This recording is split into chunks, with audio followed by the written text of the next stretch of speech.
probably should have mentioned I took like a week's break from the Doctor Who channel. I didn't really say anything, sorry about that. Yeah, I just felt like having a week off, honestly. I was getting a bit bogged down, had a lot of stuff to do. But yeah, anyway, here we go. Sorry this is a little bit late. We are back with another thing. Now, some of you might know about that tier list website. You've probably seen them, you know.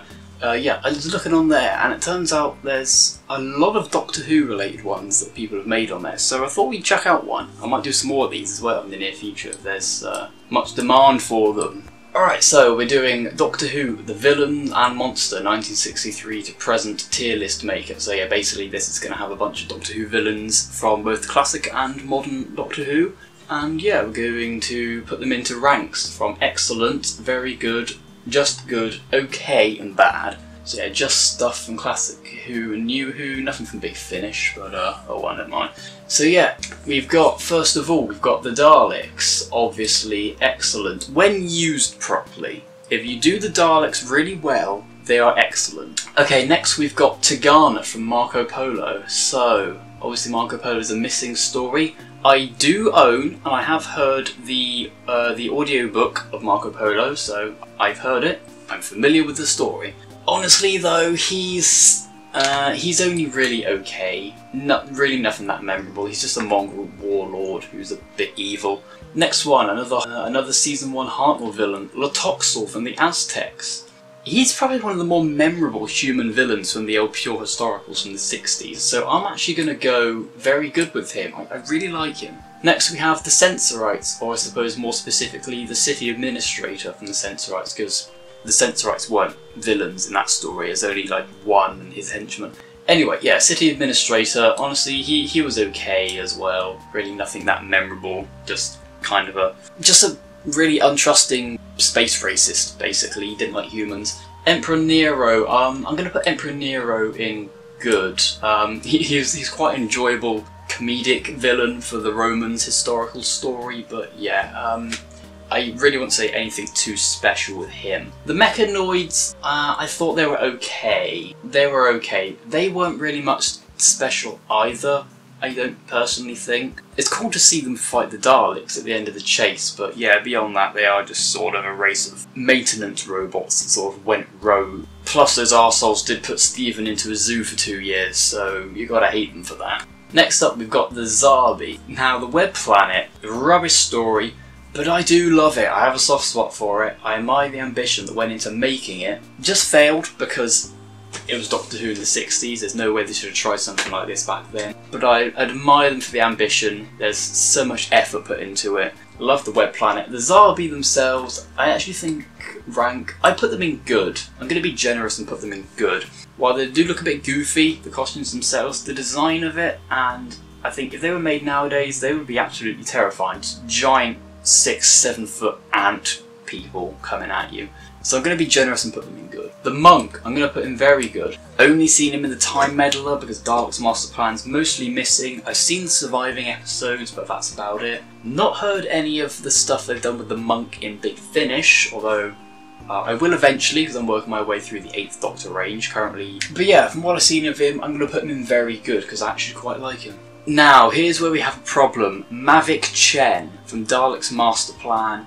I've only seen the 3 surviving episodes of that story, and I can't really say much about Mavic Chen. I'm going to put him in okay, purely because I've heard he's a great villain from people that have experienced the whole of Dalek's Master Plan, but I don't have enough personal experience to really have a proper opinion on him. Same thing goes with the Celestial Toymaker. I've seen the surviving episode 4 of his story from 1966, but that is all I've experienced from the Toymaker, so I have heard part 1 of Big Finish's adaptation of The Nightmare Fair as well, but again, that's not much to get into because it's just part 1. But yeah, I'm going to put him in okay, like Mavic Chen, purely because I don't have enough experience to form an opinion. Cybermen are excellent when done right. Again with the Daleks and Cybermen are excellent when done properly. The body horror aspect of the Cybermen is really too dark to be explored in a show like Doctor Who, as much as it's kind of looked down upon. I do like the Cyberwoman episode from Torchwood because it gives you an opportunity to explore the Cybermen how they should have been explored. Monstrous body horror bastards. But yeah, the Cybermen are excellent when used properly. There's some instances that they're done horribly, some instances where they're done almost to perfection. But yeah, generally speaking, in terms of concept, Cybermen are excellent. Next we've got the Macra. So some of these icons are a bit small, it's kind of hard to see.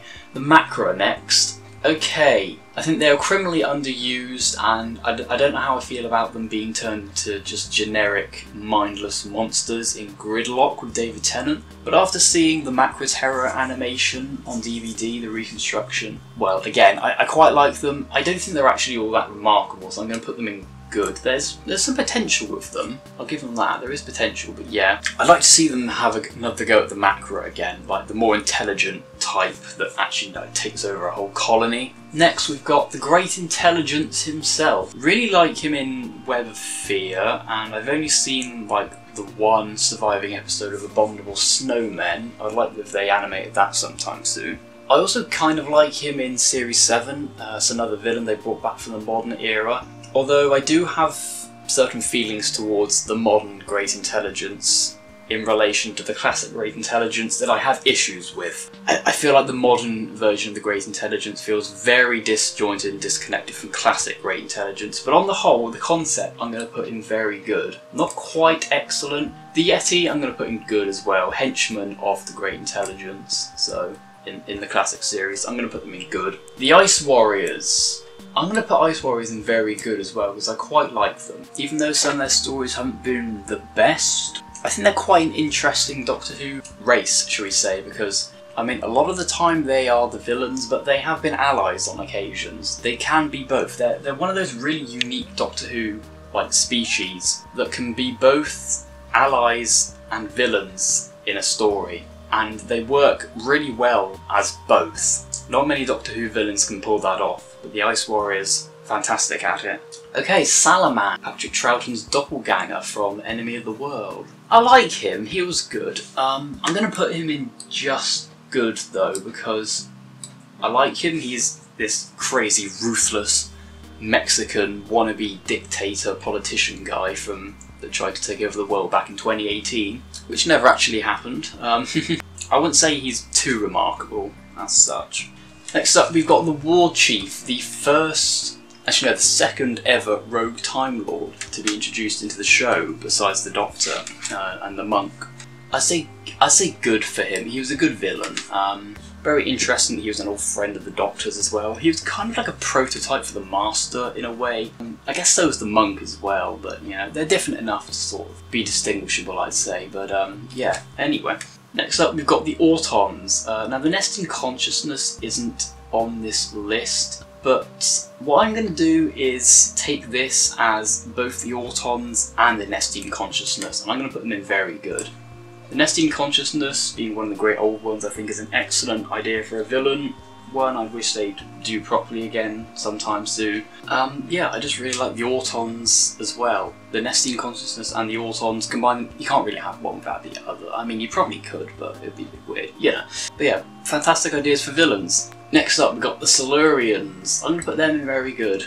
And also the Sea Devils I'm going to put in very good as well. I'm skipping the Master for a second here to put Silurians and Sea Devils in one go, because they are of course related. It'd be great to see them both come back in like one story in New Who sometime. Although last time they did that we got Warriors of the Deep, which was kind of crap, so hopefully they could do it a bit more justice this time. But yeah, anyway, really like the idea of them. Previous owners of Earth. You get some fantastic moral dilemmas brought up in like every story they're in, which is always a joy. Next we've got the Master. What can I say about the Master? He's excellent. End of story. I don't even need to explain myself on him. Omega, again, I think very good. I don't think we've quite explored the full potential of Omega either, actually, come to think of it. He was in 2 stories of Classic Who, and some other stuff in the expanded universe that I'm not familiar with currently as well. But yeah, there's a lot of potential with him, I think. I think he's very good. Draconians, they're a nice design, but honestly, they were only really okay. There wasn't that much to them that really stands out to me beyond how good the design of them was back in the 70s. The Sontarans I'm going to put in good. They're not the most original or fantastic of Who villains. I mean, when you boil it down, they are just like a generic sort of warrior race, basically. They're basically like Doctor Who's stormtroopers, I guess. But yeah, they're decent, they're serviceable. I put them in good, so you know. Davros is excellent. Again, like the Master, do I really need to explain myself with Davros? We all know Davros, he's fantastic. One of the best things to ever come out of this show. Zygons! We really need more Zygon stories. We've only had 3 throughout the last 57 years of the show's history. I'm aware they've appeared in Big Finish and whatnot as well, I've not heard them. Yeah, the Zygons I'm going to put in very good as well. We've now extended the very good column. Yeah, Zygons are going to go in very good. A bit more potential to explore perhaps. I'd like to see them come back again. But yeah, Sutekh, he was very good. Perhaps not excellent, because he was a one-off. Although, I guess being a one-off, that does make him his story a bit more memorable. Yeah, Sutekh, very good. Very menacing villain as well. He's got a lot more power than you'd expect for a guy that's just sat in a chair for eternity, you know. The Vok robots, they're okay. They're not really that memorable. Yeah, they're just robots that get reprogrammed to kill people, and they have red glowing eyes when they're evil. Oh, it's just, yeah, not that memorable. It's okay. The Robots of Death isn't even that great a story either, personally, to be honest. The Pirate Captain I'm going to put in good. He was a pretty decent villain, yeah. Again, not the most memorable. More memorable than the fucking Vok robots, though.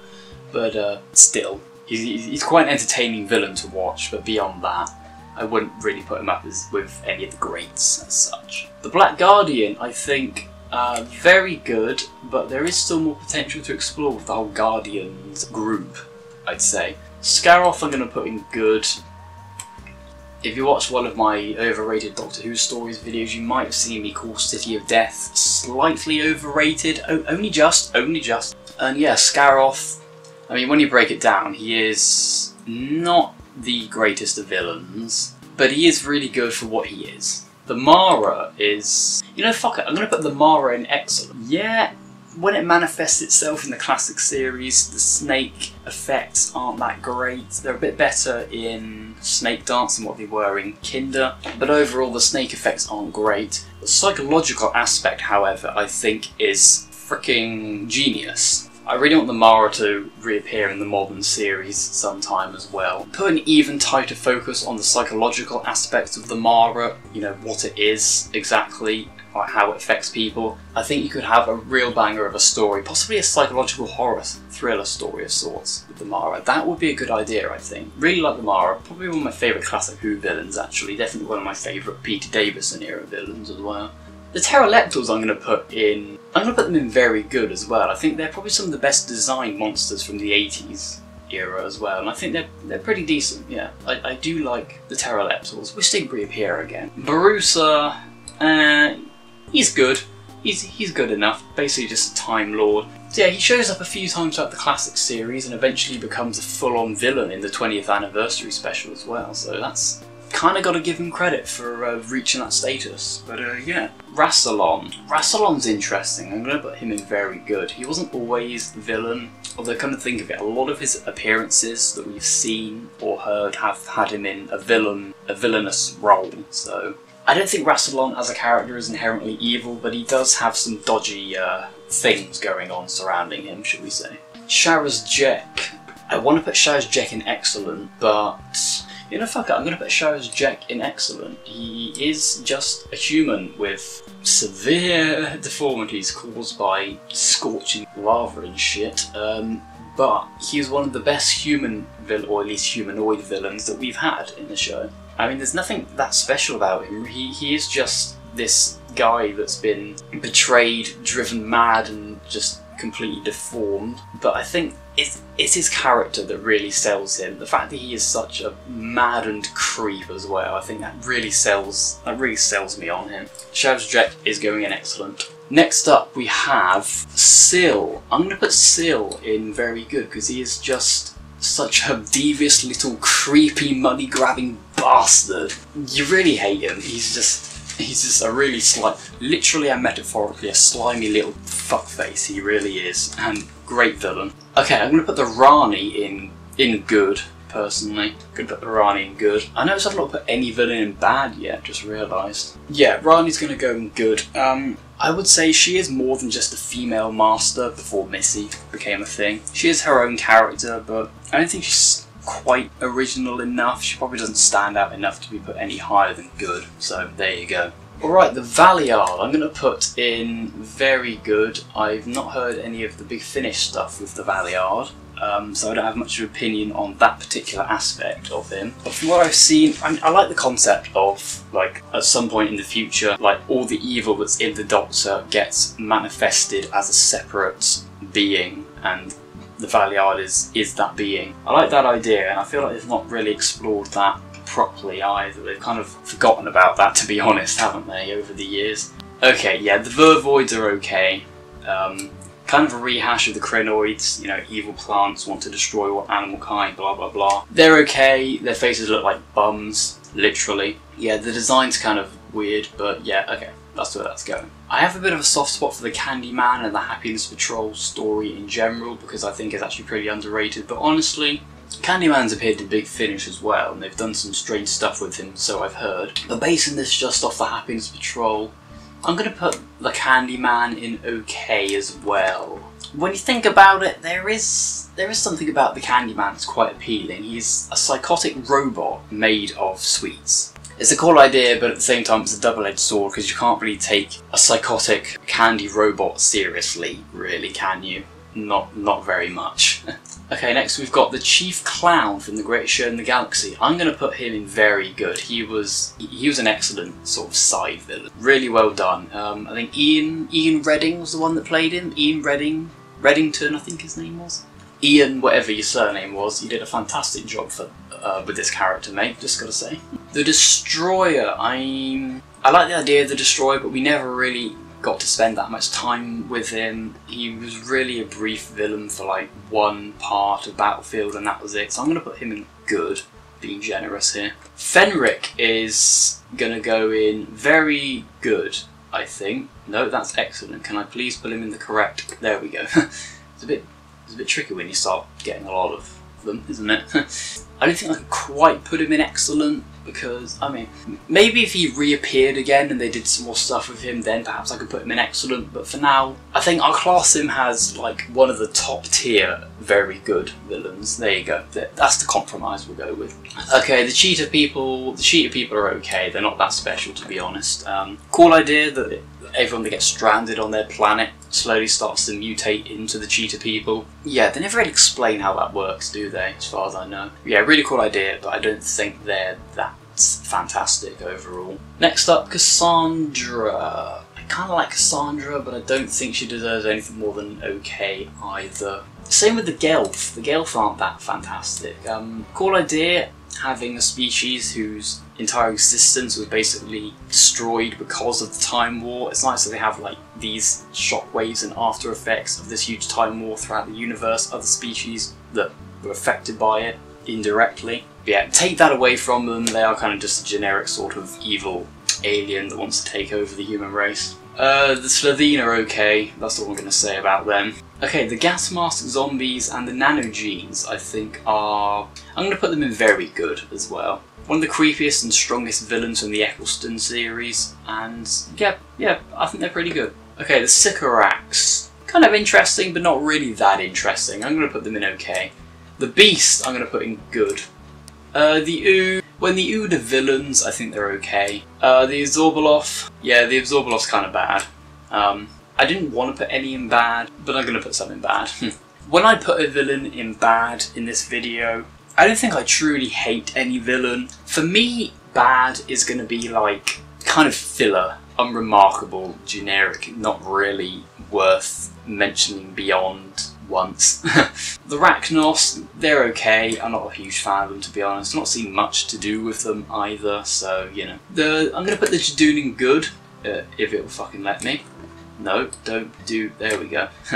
Weeping Angels, very good concept that was perhaps watered down a bit towards the end of the last time we saw them. So yeah, they're going to go in very good. The Toclafane are okay, not that interesting.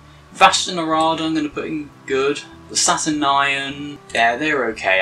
I don't have much of an opinion on them. The The Dream Lord was good one-off villain. The Silence, honestly, I'm putting them in excellent because I have a soft spot for Series 6 and the Silence in general because of various nostalgia-related reasons. And I love the Silence, great concept. The Flesh Gangers I'm going to put in good. Madame Kavarian, again, I'll put her in good, being generous. The Peg Dolls are okay. The Minotaur was also okay. Solomon, I don't remember much about him. He was okay, from what I remember. The Whisper Men, honestly, I don't like them. They're kind of boring. The Scovox Blitzer was okay. Kind of a generic, just killer robot type thing. Interesting design, but nothing much. The Foretold wasn't really a villain in the end as such. The Foretold was okay as well. I don't know, it doesn't stick out to me as much as other things on this list higher up. The Fisher King I'm going to put in good because it's a really interesting creature design. I think one of the more interesting creature designs we've had in recent years. The emoji bots were okay. The monks were good. Perhaps they didn't explore the potential that well with them as much as they could have, but yeah, they're okay. The Stenza are okay as well. They are kind of just Doctor Who's version of Predators, basically, so not very original, but they serve their purpose well enough. The Pating's pretty bad as a villain. The Kablam Men are just generic robots, and Zelin and this other woman whose name I can't remember. You know, fuck it, I'm going to class these as all Eternals in general. So yeah, the Eternals in general, they were in a couple of classic stories, and then they brought them back in Series 12. They didn't make that, pardon me, incredibly obvious, but yeah, they're Eternals. While Can You Hear Me was a bit of a naff episode, and I don't think they did the Eternals justice in that story, I'm going to put the Eternals in very good because I love the concept, basically. So, yeah, here is my my tier list ranking of all of the Doctor Who villains that were presented on this list. Take a nice long look at it and then see how many of them you probably disagree with, and then you want to argue in the comments with me about them, I don't know. Well, I guess that's everything. So, do you agree with this? If not, then yeah, that's okay. Tell you what, I'll leave the link to this particular tier list build in the description as well, so you can go make your own if you like. And yeah, well, that was all for this video. This ended up being a bit longer than I originally thought it would. Sorry this was a couple weeks later than it should have been, or a week later, something like that anyway. Yeah, like I said, I just felt like I had to take like a week off from this channel to work on some other stuff. But yeah, here is a nice long video to come back to, so I hope you enjoyed it. Leave a like if you did, and subscribe if you haven't already. I'd definitely like to do a few more of these types of videos in the future as well. And yeah, I think that's everything. So yeah, see you in the next video, I believe. Have a good day, and farewell.